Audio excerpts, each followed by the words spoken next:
বন্ধুরা অনেকে কমেন্ট করেছেন যে মুরগিকে জেনটা কিভাবে করব বা কত পরিমাণ দেবো বা কখন করব বলবো।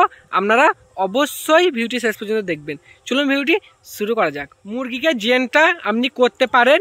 জেনটা করলে আপনি লাভটা কী পাবেন? প্রথমত ইকোলাইটা কম হয় আর ঠান্ডাটা কম লাগে, আরও অন্যান্য উপকার পাওয়া যায়। আর জেনটার সাথে আপনি যদি নিউট্রিশন ফোর্থ ইঞ্জেকশনটা দিতে পারেন তাহলে ল্যাম খোঁড়া যেটা বলি আমরা ভাঙরো সেটা আর হবে না।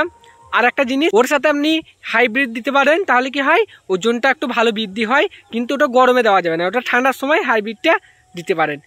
এবার বলি কতদিন বয়সে দেবেন। সব থেকে ভালো হবে কি বলুন তো, বোর্ডিং খোলার পর, মানে 4 দিন পর যখন বোর্ডিংটা খুলবে তখনই আপনার দিয়ে দেবেন। এবার তখন চামড়াটাও অল্প হয়, একটু দিতে অসুবিধা হয়, কিন্তু সেই টাইমে দিলে আপনার কষ্টটা কম হবে আর জিনিসটাও ভালো হবে। আর এরপরও আপনি দিতে পারেন, কিন্তু বেশি বয়সে মুরগিকে জেনটা করে কোনো লাভ হয় না। আর একটা জিনিস যে পরিমাণটা, 1000 পাখিতে আপনি 200 জেনটা নেবেন, ঠিক আছে, আর ওর সাথে 100 মাল্টিভিটামিন হাইব্রিডটা নেবেন, ঠিক আছে, আর ওর সাথে 10টি নিউট্রিশন ফোর্থ ইঞ্জেকশন নেবেন, একসাথে মিশিয়ে দেবেন, 0.2 হিসাবে দেবেন, ঠিক আছে। এবার এখানে বেড়ে যায় আপনার মোটামুটি এই ডোজটা করলে আপনার মোটামুটি 1200, 1400 কিংবা 1500 পর্যন্ত হয়ে যায়। আমি 1000 পাখিতে বলছি কারণ এই পরিমাণটা আপনার ঠিক থাকে, মানে আপনার 200 জেনটার সাথে 100 হাইব্রিড দিলে ভালো হয়, ঠিক আছে। এবার হাইব্রিড দেবেন না, তখন আপনি 200 জেনটার সাথে ওই 10টা নিউট্রিশন ফোর্থটা দিয়ে আপনি করতে পারেন।